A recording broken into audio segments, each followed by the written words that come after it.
Hello everyone, I'm Kathi Powers, the Superintendent with the Twinsburg City School District. Welcome to Twinsburg Schools Today. Well, the 2022-23 school year is finally here. It's been a great beginning, and for today's show I would like to introduce you to two very important new staff members who have joined the Tiger family. First, I have our new Business Manager, Mr. Matt Strickland. Thank you. Good to see you. Thanks for being here, Matt. Absolutely. And our new Director of Pupil Services, Ryan Bandiera. Welcome, Ryan. Thank you, Kathi. It's great to be here. Well, it's great to have both of you here, and it's been such a busy summer. I think if I could say one word that would describe the summer of 22, it was transition in the board office, right? Mm-hmm. People coming, people going, and I'm just delighted that both of you had an interest in joining our Tiger family. So I want to spend today's show just introducing you both to our community, because folks have a lot of questions about who are these two new staff members, what are their talents, why are they here, and more than anything else, what you'll be doing for the kids that attend our school district. So, Matt, you're no stranger to community focus, right? Right. Yep. So I have been over at the Nordonia Hills City School District for the past several years, both in transportation and in the business manager role there. So we certainly spent plenty of time with community focus. Over there we did a lot of great things, and I knew Chad Welker, the outgoing business manager at Twinsburg, and when I found out that he was moving on to the OSC, he and I had some good conversation and good dialogue, and I decided to pursue that, and it's been a lot of blessings. I've gotten to meet a lot of great people, both in the community, but on the staff side. Everybody's been so supportive, very welcoming, so it's been a good transition. Well, we were glad that you applied for the job, and here you go. You're given the position. That's it. I'm a tiger. It's been a very busy couple of weeks, though. Absolutely. And we'll be talking a little bit about what you've been up to since you came here, and thank you so much for joining our team. I'm delighted that you're here in our school family. Me too. Thank you. And then, of course, Ryan, you are not new to the Twinsburg City School District. I guess you're a Tiger true and blue, right? That is true. So I started my school career, the last month of my kindergarten career at Wilcox Elementary as a kindergarten student. So I was at Wilcox. My kindergarten teacher, Sandy Petrash, is still around, still teaching awesome. Kindergarten over there. I got to see her the other day, give her a big hug. It was great to see her. She has to be so proud of you. She is very proud. I don't know if she ever would have picked me as that student, but here I am. So yeah, I started my school career in Twinsburg and went all the way through. I was the first group that actually was at Chamberlain for 7th and 8th grade, and then graduated from Twinsburg High School. And after that, went to Kent State for a little while. Was lucky enough to come back as a Tiger and started my teaching career at Dodge Intermediate School, and loved my time there as an intervention specialist, grades 4 through 6. Really loved all the students, loved the staff over there. So many great team members. And then things took me elsewhere. I call it my little vacation in education. I took my vacation over to Chardon schools, and I kind of joked. I said I didn't even know where Chardon was officially when I applied, but I went to Chardon. Talk about snow. They know what snow is up there. That's right. So got to be assistant principal in Chardon. Got to be a special education supervisor, and had no real intentions of leaving. And then I saw this job posted this summer and said, yeah, I'm gonna apply. And I was lucky enough to come back and be a Tiger again. That's wonderful. And you're replacing Tawana Honeycutt. Yes. And she went to Maple Heights as Director of Personnel. Yes. And just delighted, Ryan, that you applied for this job, and here you are now. Well, I know that our residents are interested in knowing a little bit more about, your thoughts regarding your new positions, although it's not a new position for you, Matt. Sure. You have the same hat at the Nordonia School District, but coming across the border, things are a little different. Sure. Every district has its own culture, I suppose. Right. So if you can think about some of the things that interest you in projects that you would like to see come to fruition, because really you're the nuts and bolts guy in the school district, the warm, safe, and dry guy that makes sure that all of the facilities and grounds are in great shape for our students and staff. So what are some things that you would be working on this year? Yeah, and I'm glad that you brought that up, because that was one of the biggest things that got me so excited about the job when I was exploring it, was the future of the Twinsburg City School District. I love our diversity in all ways, and I love to see what we can do with what we already have, but also in looking at our facilities, whether it's our buildings, our athletic campuses, how can we get students ready for what their tomorrow looks like? And everything's always changing. Technology, facilities, vehicles, career paths, everything's constantly changing. And I feel like the business department has a unique role in that we sort of, we branch out into everything about education and try to tie it all together with a vision. And for me, that's what I'm most excited about, is to really dive in with our staff and our community and say, what do you all want this to look like? What kind of environment do you want your child learning in? What kind of future do you want us to help you prepare them for? So that's what gets me so excited. Our diversity, and when we look at our facilities, what we're preparing kids for. So Well, and you know, the district is so supported by our community, and there's such history to and tradition to the Twinsburg City School District. But I think at this point in time, it's having the plan moving forward and building a legacy, hence the Tiger Legacy project that we've been talking about for so many years. yeah, and I just having come off of being so new with Twins Days Festival, the first Friday night football game, seeing that deep-rooted excitement in the community gets me excited. And when you talk about Tiger Legacy, that was something that Chad and I were fortunate enough to talk a lot about, and I got a good understanding of it. And what I love is how community-driven projects are really what bring a school district forward. And getting that engagement and that piece to say, what are your kids, what is their experience like with our schools? What are you seeing at home? What can we do better to serve you and your child? And then talking to staff and saying, what about modern technology? What about old school items that maybe are coming back to the forefront that kids need in their toolkit as we prepare them for the future? So Tiger Legacy for me, and looking at the blocks and the stepping stones where we've been and where we're headed, looking at Dodge School and talking about its needs, trying to be mindful of cost and repairs, future planning, all of those things, and trying to tie all that together in a way that the community feels like they have ownership in it and allowing them to be part of every step of that process. I'm excited to dive into that with our community and our staff. Yeah, we did a lot of work the last several years, actually pre-COVID, with regard to the Legacy Project. Was initially called the Conceptual Legacy Project, and that changed to Tiger Legacy, hoping to make it a reality. And so it's picking it up from where we left it actually at the end of the school year, and keeping the momentum building with a hopeful thought that eventually here very soon we'll have a building project that will replace George D. Dodge Intermediate School, along with other things, other parts and pieces that are on the drawing board. So we'll be talking a lot about that this school year, and hopefully have a ballot issue so that our community can decide once and for all if the Tiger Legacy Project will move forward. Yep. That's great. So talk about projects moving forward. Ryan, you walked into the Director of Pupil Services office, and it's the end of the summer, beginning of the school year. Lots going on in your world with regard to our kids and the staff that supports them. What are some things that you're working on in the Pupil Services Department? Well, first off, I would love to say I'm so grateful for the team we have. Our team of directors, our team of leaders. Matt's been so great to me. I call him and I say, Matt, do you have this? Yeah, I'll make it done. And he has it done the next day for me. So I appreciate that, and that's been very helpful for me transitioning in. And then speaking of team, I have two phenomenal administrative assistants and secretaries in my office, Mrs. Lesko and Mrs. Brenner, who just know the department back their hand, and they're great at that.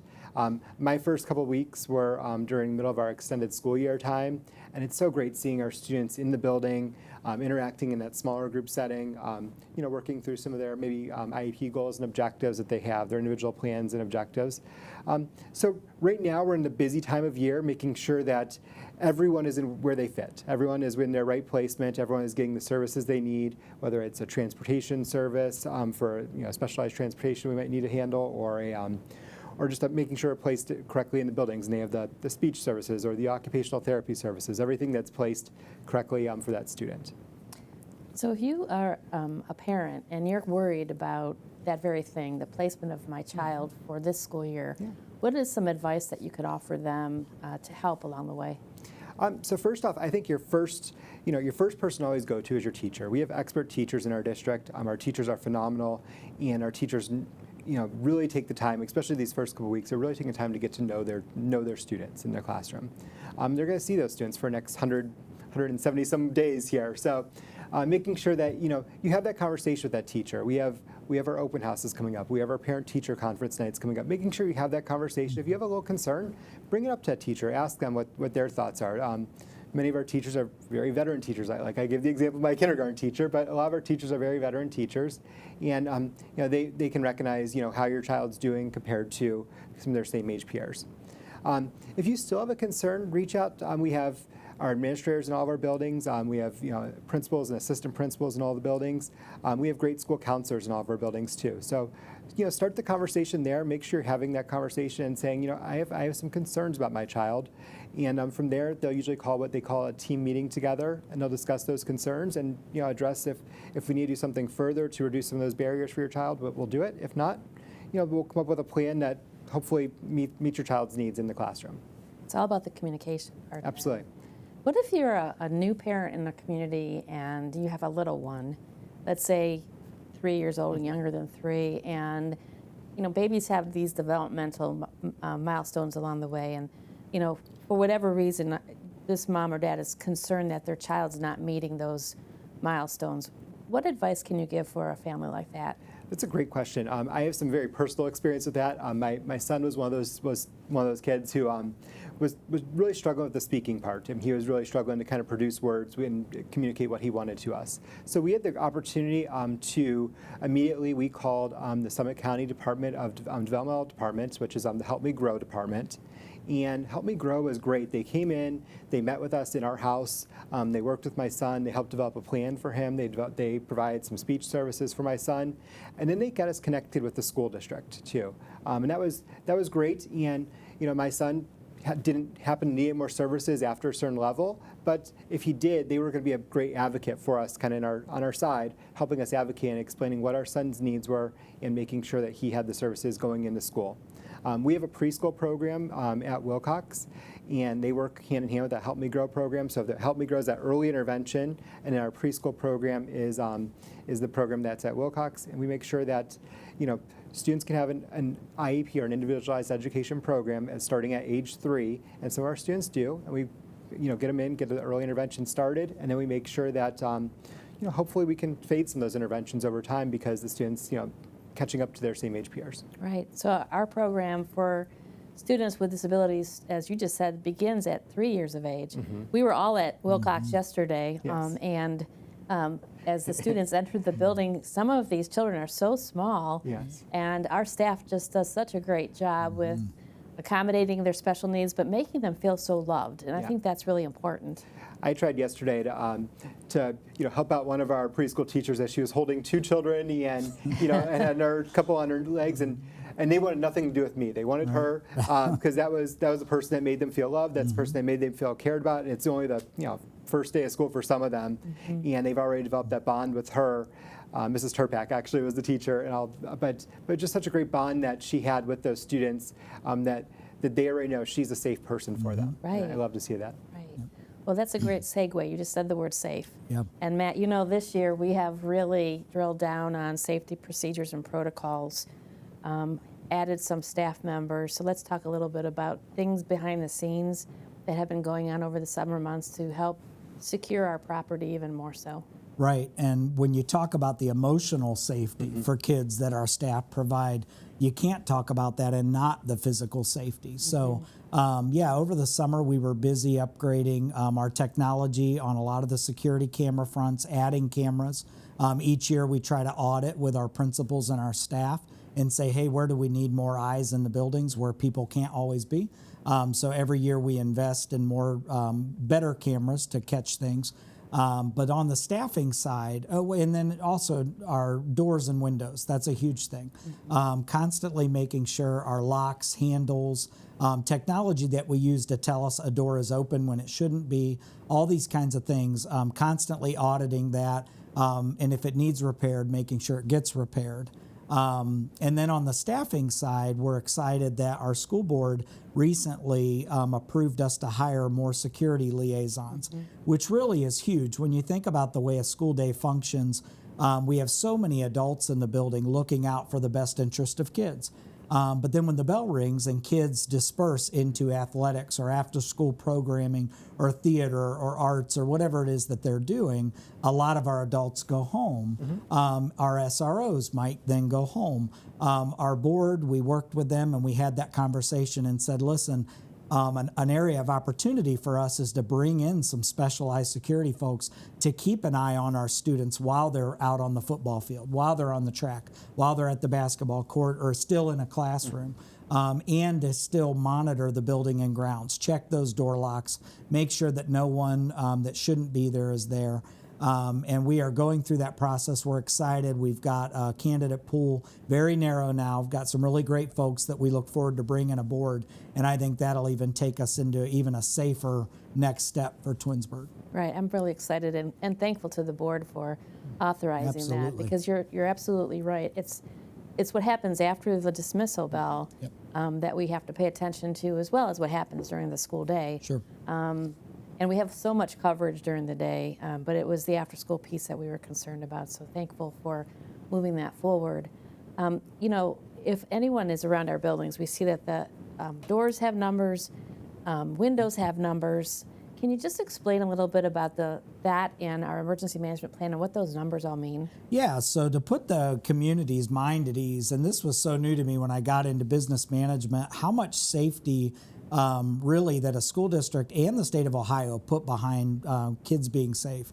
When you think about blueprints of a building, let's say your own home, if you were to go around and number every window and door and then ask yourself, why am I doing this? What it does is it communicates to building staff and our police and fire departments that if we ever had an emergency or an evacuation, they can know, we can communicate to them at door 13, we need you right now.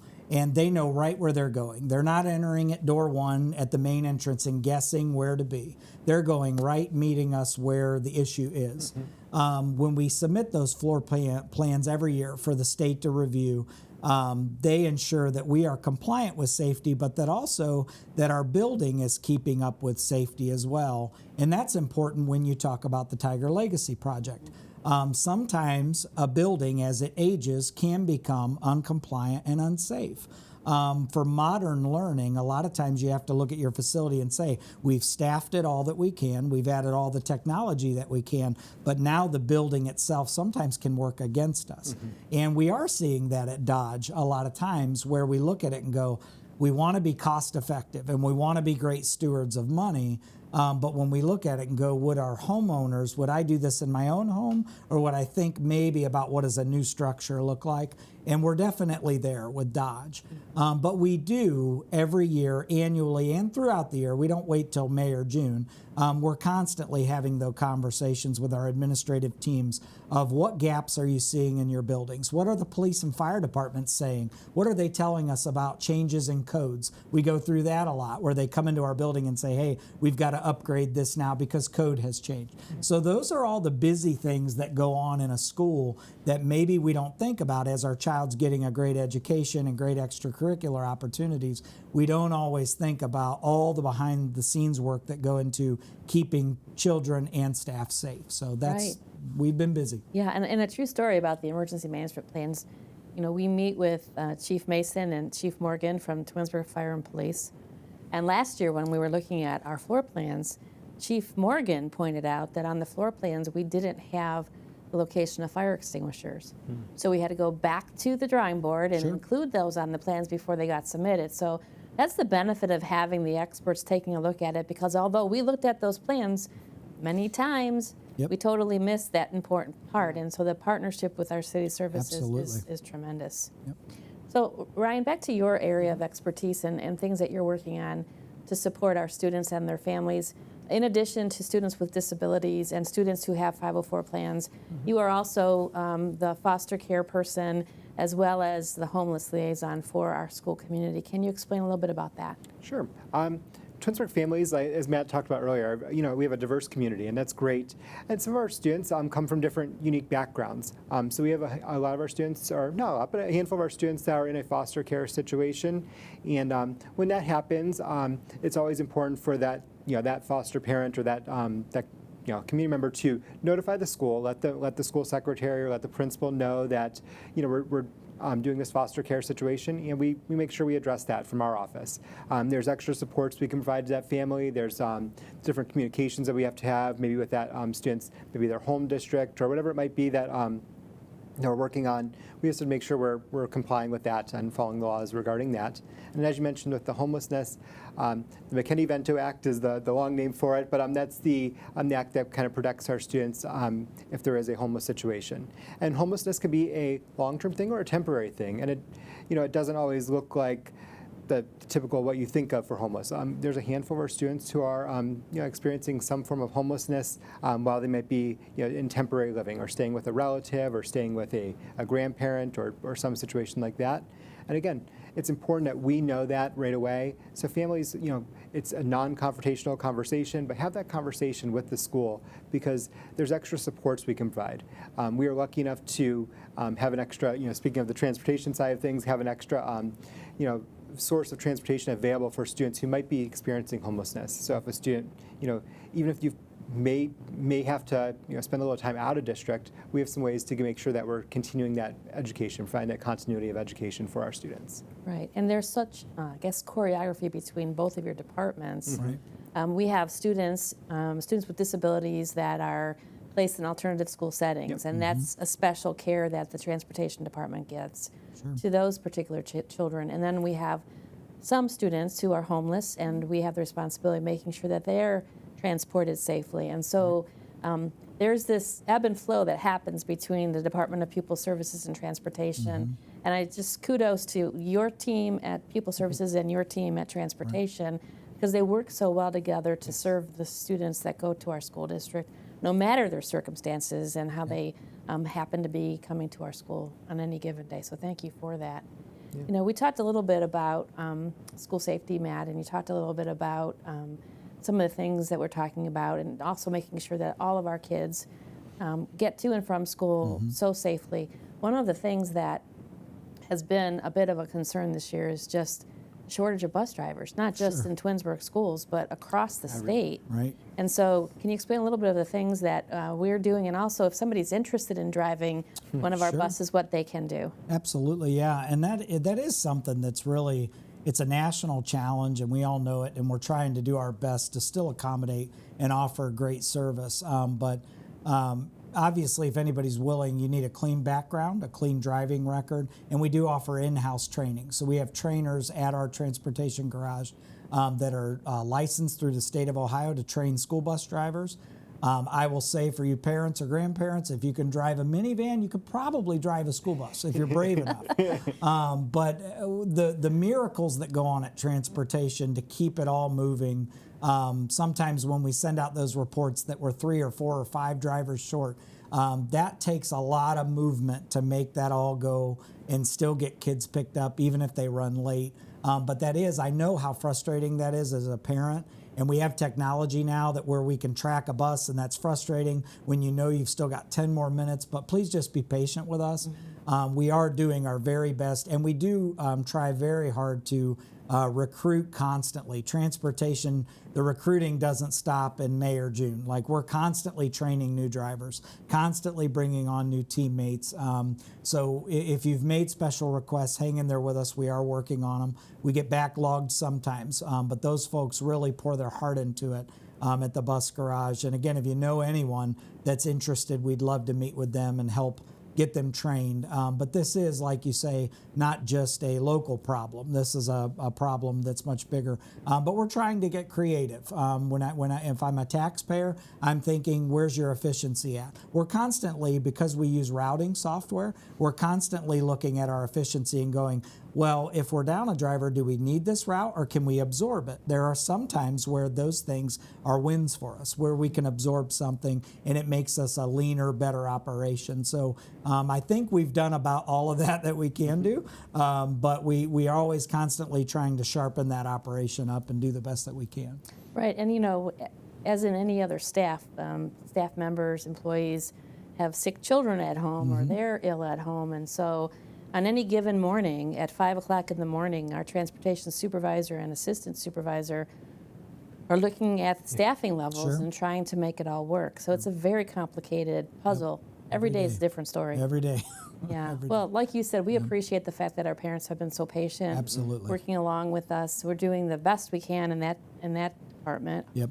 And know that we're always looking for new drivers. So anyone Absolutely. who's interested, Always hiring. please give us a call, and happy to talk to you about what that all entails. Yep. And as you spoke earlier about that coordination, I appreciate. I make a phone call over to transportation regarding our students who are trying to meet our students' needs. They're placed in a lot of different out of district placements, and I call over and I always get a friendly smile, a friendly greeting, and say, "Yep, we'll work on it," and they'll have it worked out for us. Yeah, they really do work miracles every day in the Department of Transportation. No Yes. doubt about that. Yes. Well, as we get near the end of our show today, if you can think about one goal that you have for yourself in your new offices with the Twinsburg City School District, what would that be, Matt? Go first. For me, safety, and looking at the safety of our staff and students, how our facilities set them up for success, and then equity in the whole thing, in the whole big picture. How are our facilities, safety, opportunities that we're offering, our communications and partnerships, how are we making sure that we're giving the community and all the kids an equitable shot at their future? Those are great goals. Looking forward to seeing how that works this year. And what about you, Ryan? Matt stole my word with equity, but I was going to definitely say the equity piece is a big one for me. One of my passions is providing what universal learning needs are good for every student. Finding what accommodations could benefit all students. We were just talking on last week about there being if all students were asked to ride the same bicycle, it wouldn't work. It wouldn't work if everyone was asked to ride the same bicycle. Some students might need training wheels. Some students might need hand pedals. Some students might need a taller bike or a shorter bike. Every student needs something different, and that's equity, providing what students need for that student in their particular situation. So, evaluating our systems, evaluating what we have in place, and finding ways to make it more equitable for all our students. Well, and our district strategic plan is really the guiding document, and both things that you've just spoken about as your goals for the year fit so nicely under what we aspire to be and do here in our Twinsburg City School District. So thank you for just adding just another layer to the fabric of our community. I'm so delighted that both of you have joined our family here. Thank you for the Thank you. opportunity. You're welcome. Well, as we wrap up today's Twinsburg Schools Today show, I want to thank you, our community members, for your continued support of our students. We have great Tigers attending our schools, and we so do appreciate your support. We hope to see you very soon at one of our many district schools events, and thank you again for the support of the Twinsburg City School District. Have a great day, everybody.